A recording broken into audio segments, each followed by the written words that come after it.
आज हमारी बेटी इशिता लकड़ा उसके जीवन में जो परमेश्वर पिता ने कार्य किए हैं उसे वह बांटने वाली है आपके सामने। आज हमारे साथ इस गवाही को आप भी सुने कि परमेश्वर ने किस अद्भुत तरीके से उसके जीवन में एक नया मोड़, एक नया क्षण, एक नया उत्साह और उमंग दिया है। और इस समय मैं अपनी प्रिय बेटी इशिता लकड़ा को आमंत्रित करती हूँ कि आज वो अपनी गवाही परमेश्वर की महिमा के लिए दें। इशिता।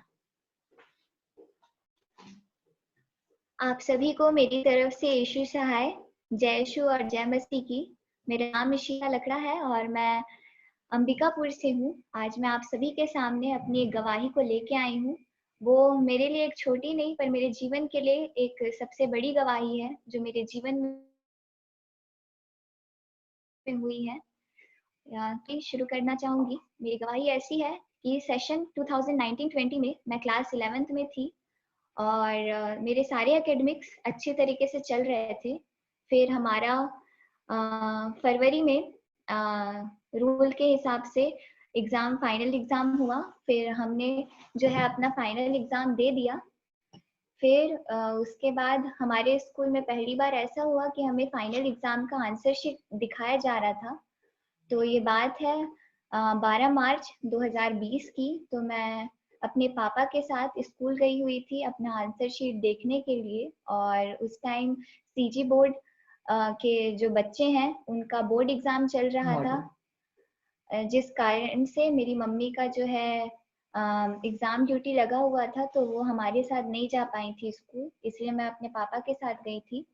फिर जब हम अपने पापा के साथ स्कूल गए, फिर उसके बाद फिर मैंने अपनी आंसर शीट को लिया। फिर जब मैं धीरे धीरे करके सारे सब्जेक्ट के मार्क्स देखना शुरू की, चेक करना शुरू की, तो उसमें मेरे 2 सब्जेक्ट्स में मार्क्स कम आ गए थे, जिसकी वजह से अंदर में नर्वसनेस और डर बैठ गया कि आगे क्या होगा। फिर मेरी जो क्लास टीचर थी उन्होंने बोला कि तुम्हारा क्यूमुलेटिव अच्छा है और उसको जब हम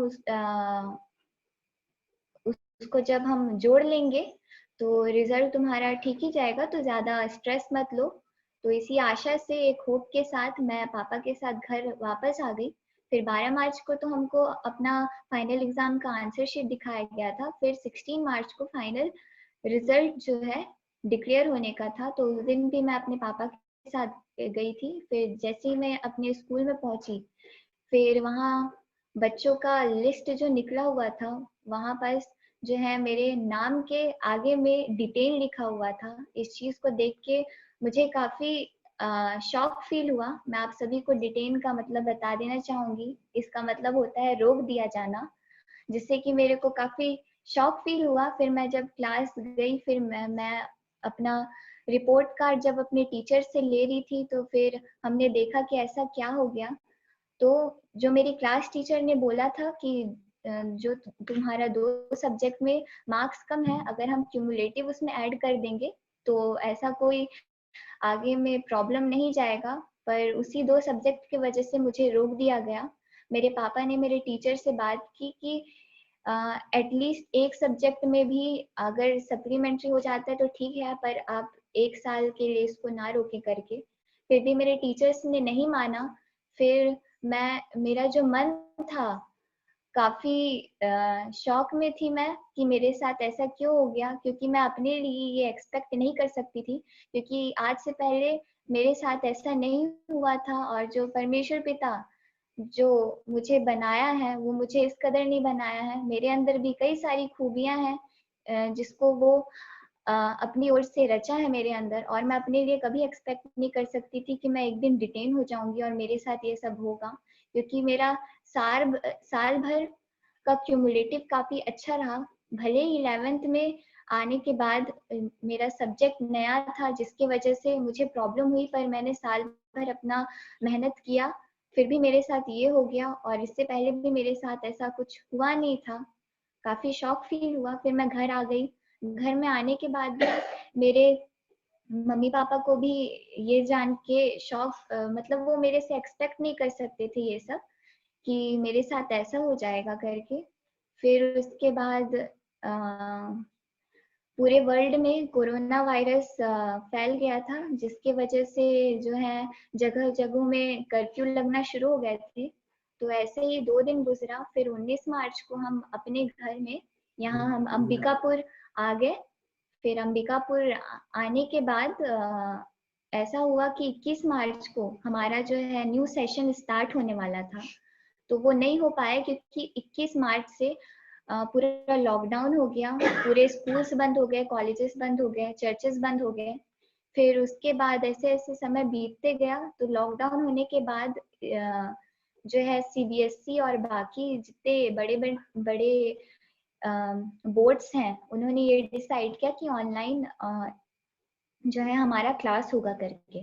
तो मेरे जितने भी फ्रेंड्स थे, उन लोग पास आउट हो चुके थे और उनका ऑनलाइन क्लास हो रहा था। इस चीज को सुन के देख के भी मुझे अच्छा नहीं लगता था, मैं काफी अंदर से स्ट्रेस थी और धीरे धीरे ऐसे लग रहा था कि मैं डिप्रेशन में जा रही हूँ, क्योंकि ये चीज जो है दिन ब दिन मेरे को अंदर से खाया जाता था, मेरे फ्यूचर के बात को लेके कि मैं फ्यूचर में क्या करूंगी। 1 साल मेरा रुक गया है और मैं अकेले बैठ के जो है ऑनलाइन स्कूल खोजती थी कि मैं किस स्कूल में जाके पढ़ूंगी, क्योंकि मैं जिस स्कूल में थी वो मैं उस स्कूल में मैं नर्सरी से थी, और नर्सरी में रहने के वजह से जो है उस स्कूल के मेरे जो है सारे टीचर्स जानते थे, और सारे टीचर्स जानते थे कि मेरा क्यूमुलेटिव, मेरा एकेडमिक कैसे रहा है इस स्कूल में। और मैं आपको बता दूं कि शुरू से लेके अब तक का जो मेरा एकेडमिक रहा है स्कूल का, वो काफी बेस्ट रहा है। मैं एक बेस्ट स्टूडेंट के टाइप से भी रिप्रेजेंट हुई हूँ, पर मेरे साथ अचानक ये हो जाएगा, मुझे बिल्कुल एक्सपेक्टेशन नहीं थे मेरे साइड से। दिन ब दिन ये चीज खलता रहता था कि मेरे साथ आगे क्या होगा। फिर उसके बाद हालांकि लॉकडाउन के वजह से स्कूल, कॉलेज और चर्चेस बंद हो गए थे, तो हम संडे को चर्च सर्विस के लिए चर्च भी नहीं जा पाते थे। तो फिर इस जूम मीटिंग में आशीष प्रार्थना सभा संदीप भैया और उनके ग्रुप की तरफ से स्टार्ट किया गया। तो हम सभी फैमिली मैं और मेरी फैमिली साथ में बैठते थे और शाम को एक साथ बैठ के हम बाइबल स्टडी करते थे।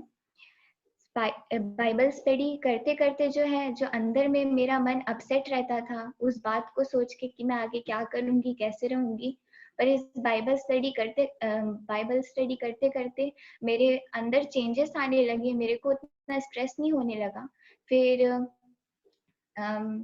मेरे एक बड़े पापा हैं, मैं उनका नाम लेना चाहूंगी, उनका नाम अबदनेगो खाका है, जो कि भटगांव में प्रचारक हैं।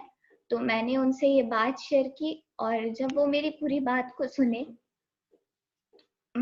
तो उन्होंने डायरेक्टली बोला कि सॉरी, उन्होंने डायरेक्टली बोला कि तुम्हारा जनरल प्रमोशन हो जाएगा करके, और मैंने उन पे ट्रस्ट किया।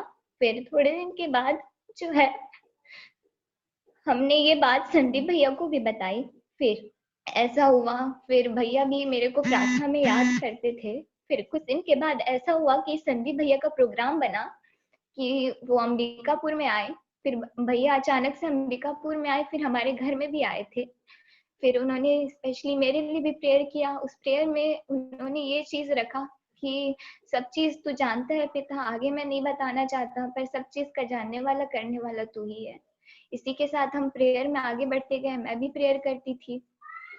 और फिर कुछ दिन के बाद जो है central board of secondary education के तरफ से नोटिस आने लगा, प्लस जो एचआरडी मिनिस्टर है इंडिया के, उन्होंने ये डिक्लेयर किया कि कोरोना वायरस के वजह से लॉकडाउन एकदम दिन ब दिन बढ़ते जा रहा है, जिसके वजह से हमको स्कूल्स और कॉलेजेस के जो बच्चे हैं उनको जनरल प्रमोशन देना पड़ेगा, क्योंकि अगर हम जनरल प्रमोशन नहीं देते हैं तो उनका साल बर्बाद हो जाएगा और आगे भी कुछ डिसीजन लेना ही था इसके लिए। तो एचआरडी मिनिस्टर ने ये डिक्लेयर किया कि सभी बच्चों को जो है जनरल प्रमोशन दे दिया जाए। और पर ये तो नहीं था कि हमको जनरल प्रमोशन मिलेगा, क्योंकि हमारे एग्जाम हो चुके थे, रिजल्ट भी निकल चुके थे।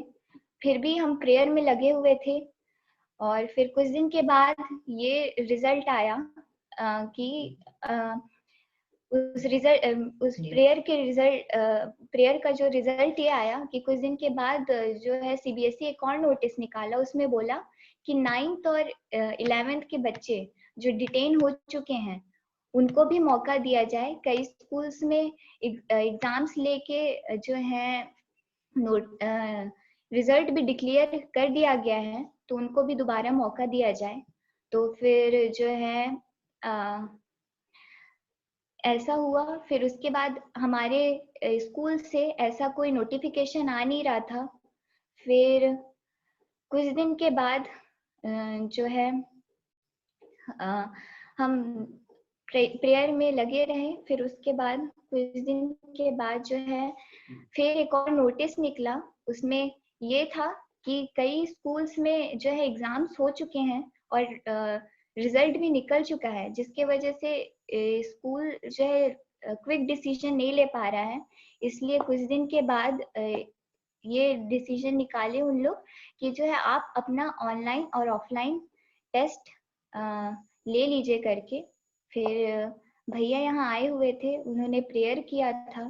फिर उसके बाद जो है मेरी क्लास टीचर का जो है कॉल आया भैया के घर आने के 3 दिन के बाद।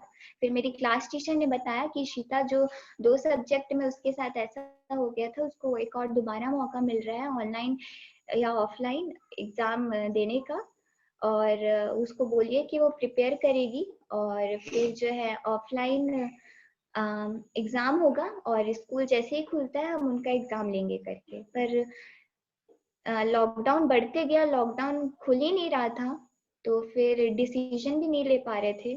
फिर उसके बाद जो है 10th और 12th का जो है रिजल्ट निकल चुका था। इस बीच में जो है हमारा ही नहीं आ रहा था ऐसा कुछ, और 10th और 12th का जो है कैंसिल हो चुका था।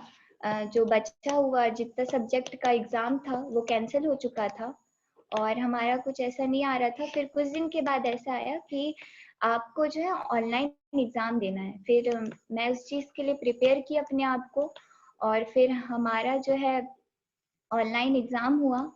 फिर मैंने अपना ऑनलाइन एग्जाम दिया और पहला पेपर में क्राइटेरिया ये बना था कि 1 से 3 नंबर तक के क्वेश्चंस आने का है। पर मेरा फर्स्ट और 1 घंटे में आपको जो है सेंड कर देना है अपना आंसर।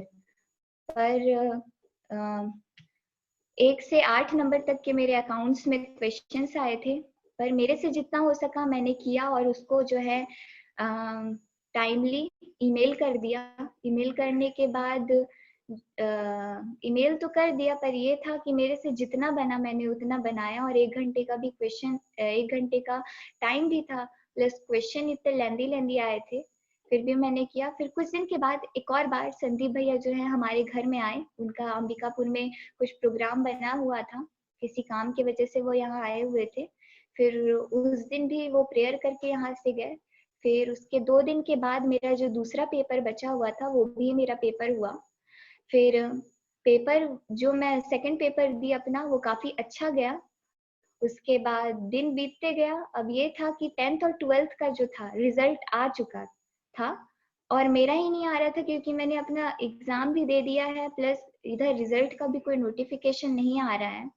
फिर उसके बाद अचानक से प्रेयर होने के बाद ऐसा हुआ, फिर रिजल्ट हमारा आ गया। फिर मैंने अपना जो है ग्रुप में लिस्ट जो सेंड किया गया था उस लिस्ट को देखा, तो उस लिस्ट में मेरा नाम नहीं था, और इवन उस लिस्ट में जो है उन बच्चों का नाम था जिनको दोबारा मौका तो दिया गया था, पर उनका एकेडमिक पहले से अच्छा नहीं था और मेरा एकेडमिक पहले से ही अच्छा रहा, और मेरे अंदर ये जो है डिफरेंस करने की भावना आ गई कि मैंने ये किया और उन्होंने ऐसा किया, पर मेरे साथ ऐसा क्यों हो गया। और इवन जो साइंस स्ट्रीम में जितने भी बच्चे थे उन सभी को जो है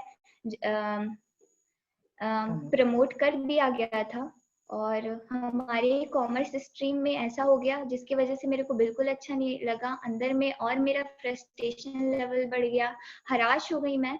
उसके बाद उसी दिन हमारा वर्शिप था, और उतने हरास के बाद भी मैंने वर्शिप को कैंसिल नहीं किया। और वर्शिप होने के बाद उस दिन भैया ने आशीष प्रार्थना सभा में उस दिन एक उपदेश दिया था, जक्कई के बारे में बताया था कि वो उस भीड़ की वजह से यीशु मसीह को देख नहीं पा रहा था।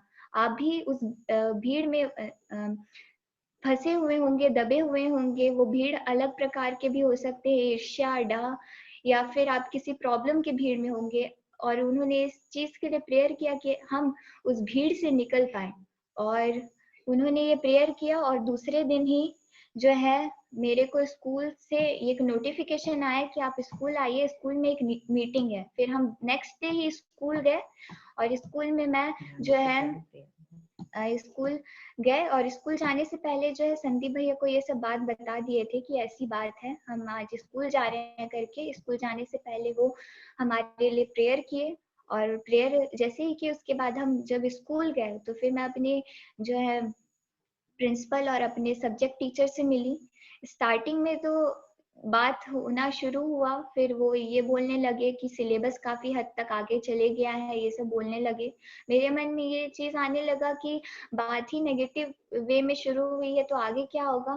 पर बात नेगेटिव वे से शुरू हुई थी, पर अचानक से बात वो जाके कैसे चेंज हो गई मुझे भी पता नहीं चला। फिर उसके बाद जो है मुझे बोल दिया गया कि ठीक है, हम तुमको प्रमोशन देते हैं। और मैंने भी अपने टीचर्स को बोला कि मैं अपनी रिस्पॉन्सिबिलिटी खुद लेती हूँ, और मैं आपको ये बोल देती हूँ कि मैं अपने आप को प्रूव करके दिखाऊंगी कि मैं हाँ बेहतर हूँ, बेस्ट हूँ, और मैं ये चीज प्रूव करूंगी। और मेरे टीचर्स ने मुझे प्रमोशन दे दिया। और इसी के साथ मेरा क्लास अभी चल रहा है, मैं अपनी पढ़ाई कर रही हूँ, और ये मेरे जीवन की सबसे बड़ी गवाही है। इसके बीच में भी काफी सारी कहानियां थी, पर मैं समय के साथ में उस चीज को एकदम शॉर्ट वे में बताई आप लोग को, कि आप मेरी गवाही को शॉर्टली ही समझ पाए कि मेरे विश्वास के वजह से मेरे जीवन में इतनी बड़ी आशीष आई। और भले ही इस पूरे वर्ल्ड में कोरोना वायरस फैला, और जो है हमारे जीवन में जो है काफी हलचल मची हुई है, पर इस ऐसी महामारी के कारण मेरे जीवन में आशीष आई, ये मेरे लिए एक आशीष की ही बात है। और मैं इस चीज से काफी आशीषित हुई हूँ, और परमेश्वर को धन्यवाद देती हूँ।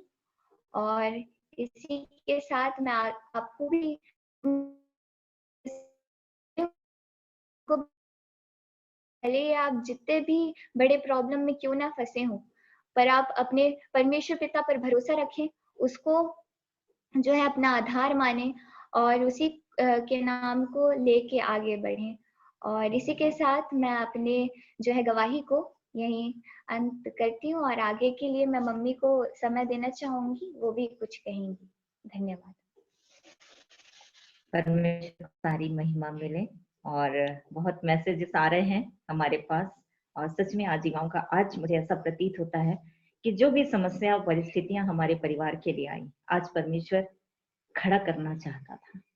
और मैं परमेश्वर पिता को धन्यवाद देती हूँ। आने वाले समय में हमने जो भी चीजें हमने महसूस की अपने घर परिवार में, बेटी के लिए हमेशा खड़े रहे। हर माता पिता से यही कहना चाहूंगी कि हम ही हैं जो बच्चों के लिए खड़े रह सकते हैं।